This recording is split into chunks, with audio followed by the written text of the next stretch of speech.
श्री गणेशाय नमः। सियावर रामचंद्र जी भगवान की जय। पुरुषोत्तम महात्म्यम 15वां अध्याय। श्री नारायण बोले, हे नारद जी, तब सुदेव ब्राह्मण गदगद वाणी द्वारा भक्त वत्सल भगवान कृष्ण से प्रार्थना करने लगा। हे देवताओं के देवता, त्रिलोकी को अभय देने वाले प्रभु, सबके ईश्वर, आपको नमस्कार है। मैं आपकी शरण में आया हूँ।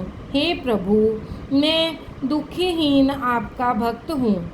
आप सबके बांधव हैं, मेरी आप क्यों उपेक्षा कर रहे हैं? वाल्मीकि जी बोले, हे राजन, ब्राह्मण शरीर से प्रभु की इस प्रकार जब स्तुति की, तब मेघ के समान गंभीर वाणी से भगवान बोले। श्री हरि ने कहा, हे बुद्धिमान तपस्वी पुत्र, तुमने भली भांति तप किया है। तुम जो मुझसे चाहते हो वह कहो, मैं तुम्हारे तप से प्रसन्न हूँ। सुदेव बोला, हे दीनबंधु, दया निधान, मुझे सुपुत्र दो। इस प्रकार ब्राह्मण के वचन सुनकर श्री हरि ईश्वर कहने लगे।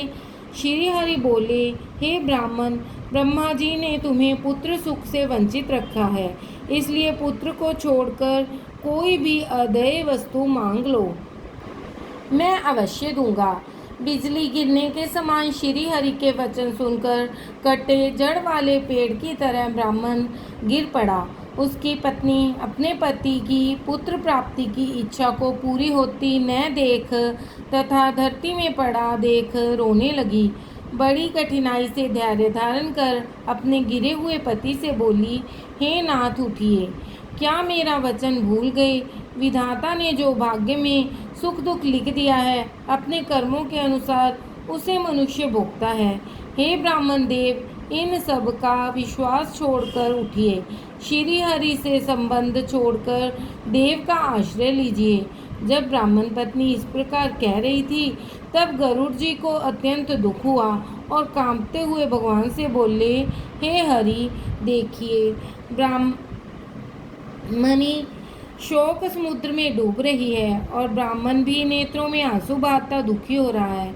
हे दीन बंधु, दया के समुद्र, आज आपकी यह दया कहाँ गई जो कि भक्तों पर रहती थी? आपके सेवा का फल प्राप्त होने में प्रसिद्धि है, अतः इस ब्राह्मण की पुत्र कामना को पूर्ण करें। वह अंकुश देने में क्यों दुखी हैं? हे प्रभु, इस प्रकार तो आज से कोई भी आपके चरणों की सेवा नहीं करेगा। अगर इसे पुत्र न दिया तो आपकी महिमा नष्ट हो जाएगी, इसलिए इसे एक पुत्र अवश्य दीजिए। भक्त सुदामा आपकी आराधना से पूर्ण सुखी बन गया था। आपकी कृपा से ही गुरु सांदीपन को मरे पुत्र की प्राप्ति हुई थी। ये पति पत्नी पुत्र की इच्छा से आपकी शरण में आए हैं। गरुड़ के वचन सुनकर नारायण बोले, हे पक्षियों में श्रेष्ठ, तुम ही इन्हें एक पुत्र शीघ्र दे दो। इस प्रकार श्री हरि के वचन से अति प्रसन्न होकर श्री गरुड़ जी ने ब्राह्मण की इच्छा अनुसार पुत्र होने का वरदान दे दिया।